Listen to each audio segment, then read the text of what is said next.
We are born free. And we will die free. The time in between, though, that's complicated. In that time, governments, institutions, and our egos will limit our ability to find true freedom in this life. These are real stories of real people overcoming the odds, persevering in justice, and unlocking their potential. Welcome to Finding Freedom. Here's your host, John Odermatt.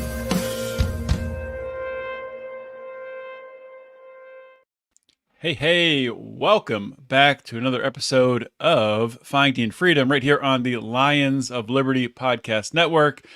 Great to have you if you are watching live, if you're watching along on YouTube or Twitter or Rumble, or maybe even on our Facebook page. I'm not sure if anyone sees that, but happy to have you here. Or if you're, of course, listening on Monday, great to have you as well. Have a really awesome guest lined up today to talk about, I think, an important obstacle, bottleneck, whatever you want to call it, that exists in our healthcare, self-care system. So really important stuff that we're going to be talking about here shortly.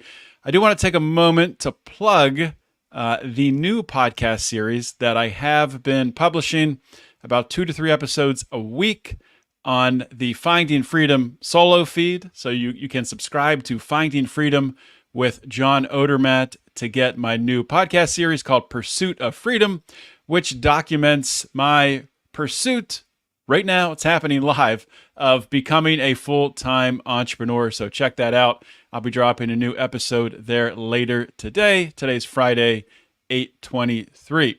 So let's get into the show. My guest today is Alenka Kyslik, and Alenka is the founder of Saha Collective. And the purpose of Saha Collective is to build a community that fills the gaps between the gaps that exist between traditional healthcare, so between your providers and between the clients, those seeking the care. And they believe that by joining those shared values creates a powerful force for positive change and revolutionizing the way people experience health. Alenka, welcome to Finding Freedom.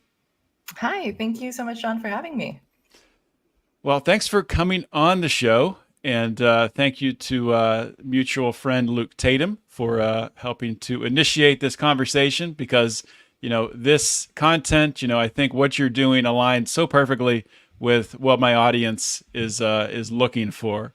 So we're going to talk about Saha and talk about, the launch, the plans you have for it, and ultimately what you expect it to be.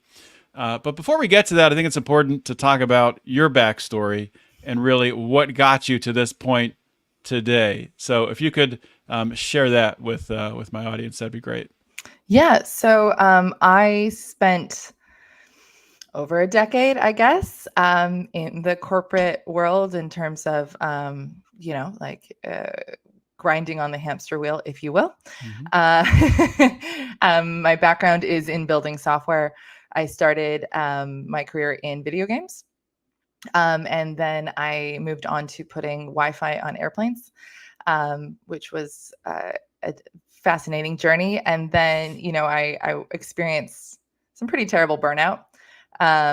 And it got to the point where I had to quit my job because literally my brain was not functioning. I couldn't get anything done. I ground my teeth so bad. I had shooting pain. I made an emergency appointment at my dentist because I thought that it had to be, something's, it was serious, but I just had ground my teeth to the point where now I can't drink really hot or really cold things.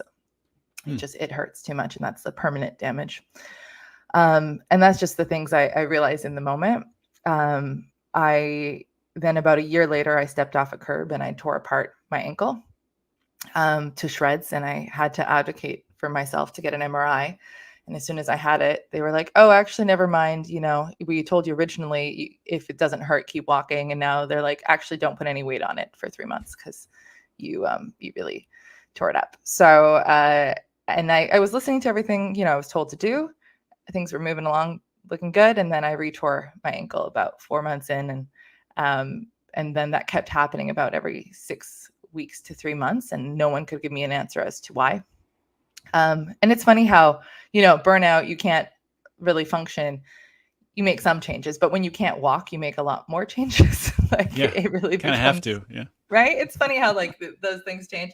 So I started to do a lot of research and a lot of digging into a lot of different things. And I tried a lot, and some of them worked and some of them didn't work. And some of them I think would have worked if I had my nutrition in line first. Doing physical therapy would have made sense, but doing physical therapy on a broken system isn't going to do as much as it should. So about a year later, after I had done all of this research, I started to slowly see progress, and I came up with this concept for Saha because I was like, this shouldn't be this complicated.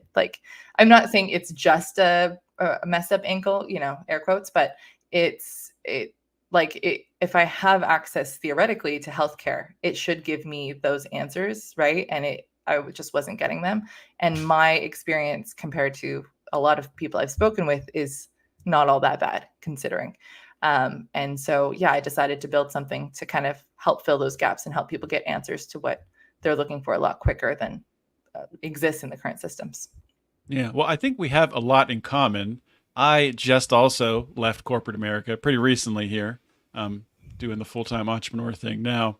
And also I tore my ankle to pieces, but I was playing basketball. But yeah, tore ligaments right off the bone. It's not a fun injury, so I can definitely relate to that pain. Yeah. But and I think I've come to the same realization as you over time that our medical system, sure, it's good for if you're having a heart attack, saving your life. Maybe it didn't work for your ankle, but if you break your arm, most of the time they can reset that and put a cast on. But yeah, the struggles are in, they're not doing preventative care. They're not making sure that you're, not nutrient deficient and you're getting all the vitamins you need and things like that, which I think is a part of your story with your ankle. Mm-hmm. I read that one of the reasons why you weren't able to heal. So there's a huge gap. And like in medical school, I just had on a doctor a few weeks ago, Dr. Thomas Hemingway. He's a functional doctor now, kind of has reformed himself over time. And they teach in medical school, there's like 2 hours of nutrition content that they get. It's insanity. Like things will eventually catch up, but it's like delayed by like 5 to 10 years. So let's talk about, your decision to launch this and, what steps you have taken to get this off the ground. Yeah. So I never was like, I want to be an entrepreneur. Like some people, they know what they want and they go for it. And I never had that innate desire, if you will. I have a very strong passion for this problem, obsessive passion, let's say. And I have, in my day job, if you will, what I do is it's called product management or product development. And so basically for my entire career, someone comes up with a problem and it's like, hey, we want to figure out how to implement this feature or do this thing. And then I look at it from, a 360 lens and say, okay, we need to consider this, this, and this. Maybe we remove or add this and this. And then I work with the team to build it, to test it, to launch it, to tweak it, et cetera. So that whole process has been my career. And I say that because I came up with the concept just over a year ago. In January, I started, fully putting my energy into it. And then in May, we launched our social media. And we're launching our prototype for the matchmaking system in the fall. And so I happily will walk through kind of the steps and the decisions and why I've decided to build things I've decided to build. But I like to give people that background in my career because for a lot of people, they're like, this is moving really fast. And I'm like, yes, it is. But also this is, decade plus of experience turning into what I'm building. Well, it's crazy the way things work out. I mean, so all of that experience you had in corporate America, you had this thing happen to you, which has ignited this passion in you, and you have the skill set to lean on to build it, which I think is really cool. How sometimes things just kind of align in life for you. Obviously, you had some suffering, some bad things that happened with the ankle injury and the burnout, but that's led you on the other end of this, which I think is a really cool part of your story. But yeah, let's get into like the actually how this would work. So you talk about matchmaking.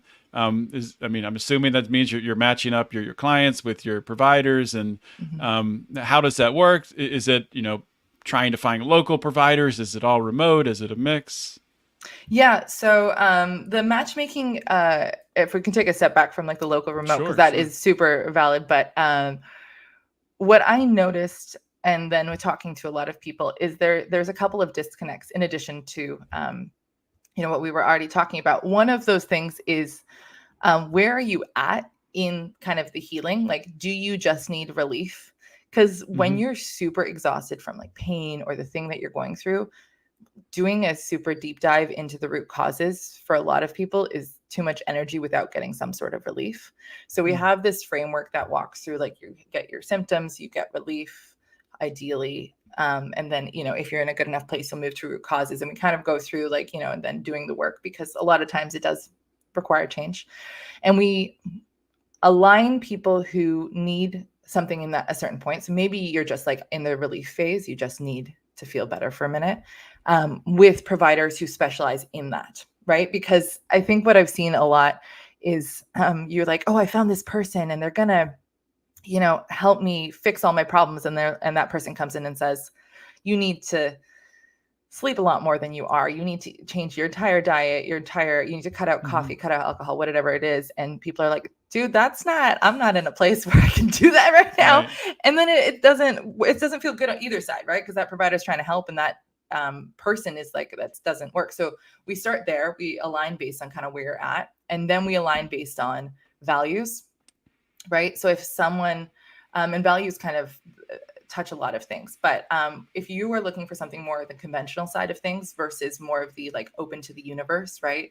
So conventional would be more like chiropractic, functional medicine, nutrition, dietitian, etc.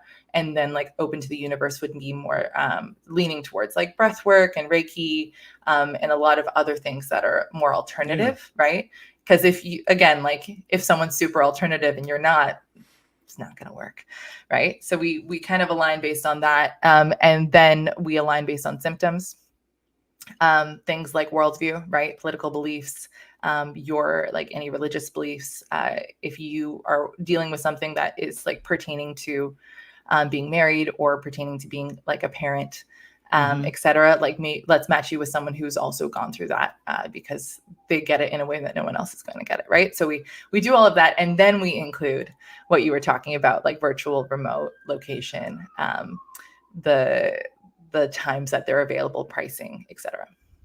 That is so cool. And I mean, that's honestly, I've done that in my, just Google searching, looking for doctors, either for our daughter or for me or for my wife. And that, you do want to know if your values align with that doctor.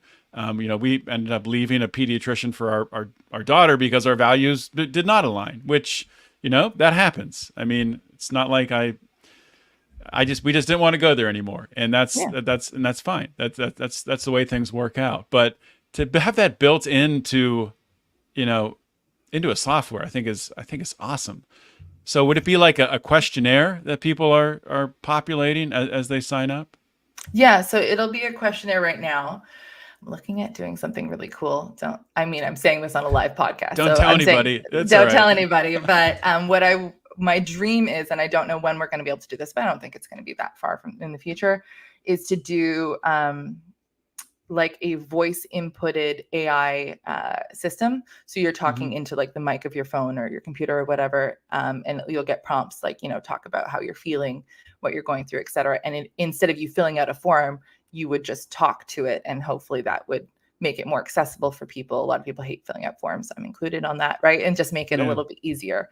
It still takes the same data, right? It's not different data, but it just makes it smoother. So doing a lot of like cool, innovative technology things is important to me, as well as making it a very human aligned experience.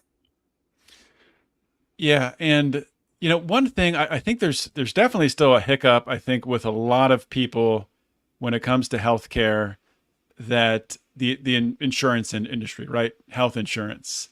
And I just went through just in the past couple of months here, leaving my job, losing that insurance, having to get my own insurance, but also understanding a lot of the providers that I'm going to go to, if I'm going to a functional doctor, they're not going to take health insurance.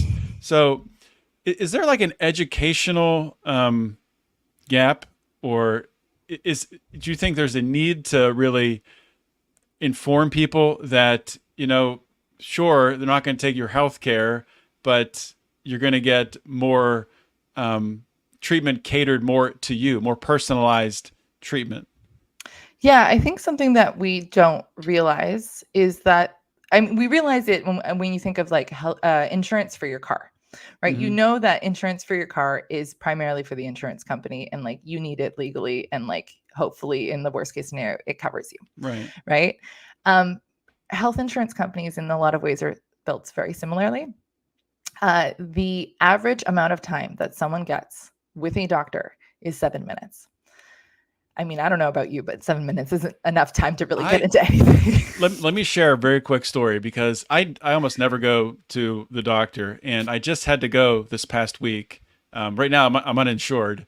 So I went to an urgent care, and the only reason I went is because I had a bug bite on my leg that got extremely red, and there's a couple of things I won't mess around with, and that's one of them. So literally went to this urgent care. This doctor came in. It was at most a minute and 30 seconds. And he's like, here's an antibiotic. But I knew that's what I needed. So it wasn't like I was going to argue with him. And that's what I'm on now. But I know already, I'm educated, and I know that antibiotic, I'm already taking a probiotic. I need to make sure to continue to take that. And because antibiotics going to wipe out, all of my good and bad gut bacteria. But I'm kind of going on a rant here. Sorry, I interrupted you. Oh, I'm here for the rant. I am always here for the rant. No, I think that's so many people's experiences, is that for you, you knew what you wanted, you knew what you needed, which is great. But when you don't, I often come in with a list. I'm like, this is what I'm feeling. I don't know what it means, like that's if you are in a place where you can even write down a list. Some of us are just in such a horrible place that we don't have the capacity for it. So yeah, I think there's a lot of educational pieces to your point. I agree with you. Insurance is great for certain things, right? Like if you get into a car accident and there's some sort of like big issues, it is great for that. I'm Canadian originally. I live in the States now. Congratulations. Health insurance for a long time, but it's the surprise bills in the States blow my mind. Like that, you just get like random pieces of mail with bills, and like no one anyways, I could rant on that. but yeah, so the Saha platform will not be taking insurance initially. Mm-hmm. Whether or not we do, it's a discussion. We'll see. But because that would be a big, would that be an administrative overhead for you, or would that be passed on to the doctor? Both. Because it requires, so insurance is billable by codes, right? So when you go into the doctor, they have to assign a condition to you, and then that's billed back to the insurance, right? So in your case, it was some sort of infection, right? And that means that every appointment, it's billed against a code which is associated with the condition. So it does require more paperwork, but it also requires, more headache on my end. The issue that I am most concerned about more than any of that is that the reason why these doctors only spend so much time with you is that they need to get a certain amount of patients through the door to be able to make enough to cover their salaries, the cost of their staff, location, insurance, et cetera. Because then they have business liability insurance on top of that. And all of that means that less quality care and time with the patients. And so by paying out of pocket, we're able to cover that, in a better way. That being said, so the prototype we're building is free across. It's just doing the matchmaking. You book with existing providers, pages, etc. When we launch the full page, it will include we'll manage the payment, etc. It's a transaction fee model. So the transaction, we don't charge people to be listed on the platform. It's every time they get paid, we get paid. And a part of our proceeds will go towards a fund. And that fund will be available to people who otherwise wouldn't be able to afford services. because I don't personally ethically think it's okay that you can only afford care if you can pay for it. From a moral perspective, like we're all human, we should have access to care. That's a great way to put a mechanism in place to actually fund that care, because it's upfront, it's transparent. You know that a portion of it is coming out, and that could really be a way to attract people to this model as well. I think that's a really worthwhile thing to add on, because a lot of people look at the healthcare system, and people that can't afford health insurance sort of being pushed off to the side, and the government says we'll just raise taxes and pay for everyone, or just print the money. But I liked addressing things in a more decentralized manner, in a private manner. You can build your own systems in to take care of those people. So I think that's awesome. Yeah. And then on top of that, we're taking care of the providers because they get paid, right? And then they are able to provide higher quality of care. I mean, we all know how this is, right? Like if you're barely getting by and you're still taking care of other people, what you're able to put into those people and take care of them is going to be lowered because you're stressed, right? Yeah. So we're trying to account for that as well.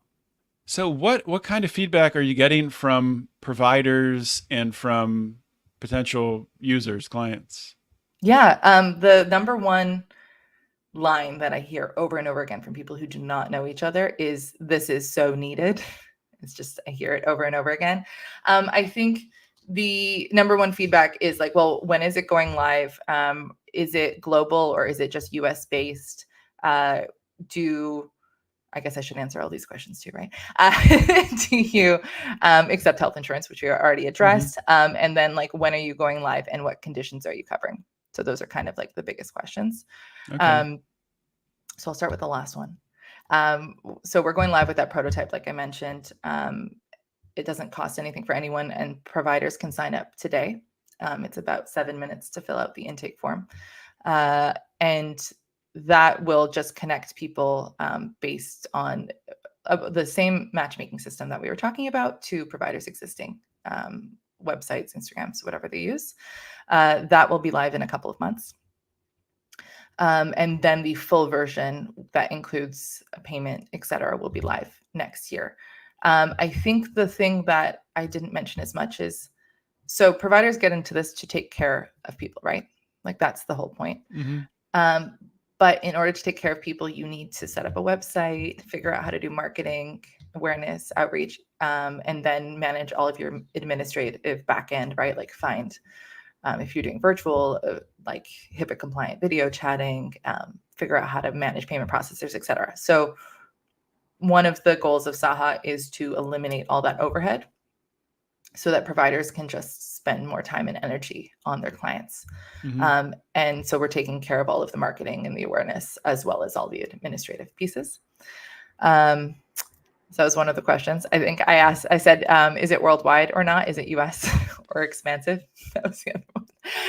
Yeah, it will be global. And I think one of the really powerful pieces of that is, if you think about like Australia or Canada, their dollar is about 25 to 30% less than the American dollar. So you can find someone who, like, culturally, education-wise, et cetera, is very similar, and in time zones that overlap.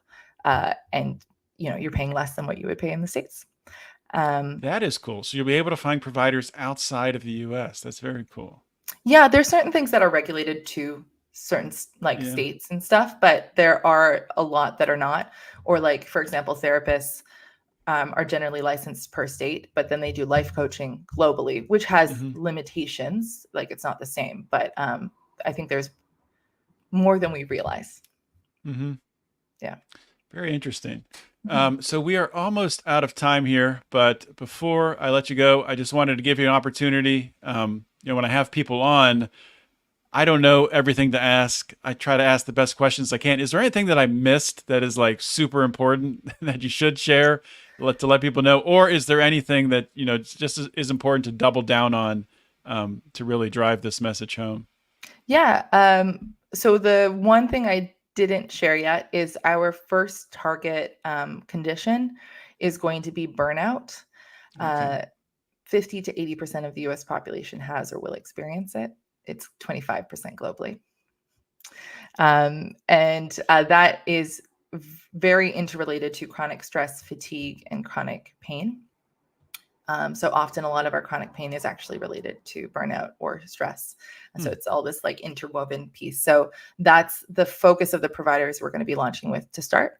And we will expand conditions from there, but you can't do everything super well. So if you do one thing really well, I'd rather do that than do a lot of things poorly. So that's why we're starting with just one, and we'll expand. Very cool. And how can people find out more? And also, I think what people can sign up and be involved in the launching of it and providing feedback, right? Yeah. So you can sign up on the wait list, sahacollective.com. That's SAHA collective.com. So you can sign up on the wait list there. You can sign up as a provider as well, and I can send you over the link. You can find us on YouTube, TikTok, and Instagram at saha.collective. And then you can email me info@saha.collective.com with any questions you have, comments, feedback, etc. Yeah, so we will be running we'll be running a lot of feedback groups, but if you just generally have thoughts, I want to hear them. I think people have a lot, you can only have one perspective, and I try to collect as much as I can, but I love getting people's thoughts and feedback, and those conversations are the best. Yeah, there's nothing better than customer or potential customer feedback. That's awesome. I'll have to have you back on, once this gets up and running, because I think this really could take off and make a huge impact. So I'm excited to see where it goes. But thank you so much for coming on the show and sharing with my audience. Yeah, thank you for having me. I appreciate it. All right. All right, that is a wrap for today's interview with Alenka Kyslik, the founder of the Saha Collective. I want to encourage you all to go to the website, which I will link to on the show notes page as well. Check it out. Like Alenka said, you can sign up, which I just did yesterday, and sort of be involved, get on the wait list, and maybe help to contribute to start something great here. So I really want to encourage people to go ahead and do that. I know a lot of the audience out there is like me. You're frustrated with this current medical system. You're frustrated with pharmaceutical companies and the way they operate. And you can yell and scream at politicians, and you can vote all you want to, but it's really things like this, when people take the initiative into their own hands and make changes, tangible changes, building software, building solutions. That is really how you make change in this world. So I'm excited to see where the Saha Collective goes, and I will be keeping track of it, and likely having Alenka on in the future. Just two more notes before I let you all go for the day. Just want to remind everyone, if you like this show, and if you like Brian's show on Wednesdays, please subscribe to the Lions of Liberty Network feed. Helps us out greatly. The more subscribers we have, obviously, the more listeners, the more we can do with this podcast. And secondarily, please leave a review, a 5-star rating on whatever podcast app you're listening on. That actually does help. I've been podcasting for more than 10 years. And in the beginning, I always talked about it, and that's really how we built up a large network. I've kind of slacked off in the past, and our reviews have slacked off too. So if you like this show, please go and leave a review and help us out. It's free, easy to do, and much appreciated. Okay, well, that is it for today. I'll be back next week with another awesome show, unless you catch me on Pursuit of Freedom on my Finding Freedom feed. I'll be doing two to three shows per week. So I'll see you over there if you want to check those out.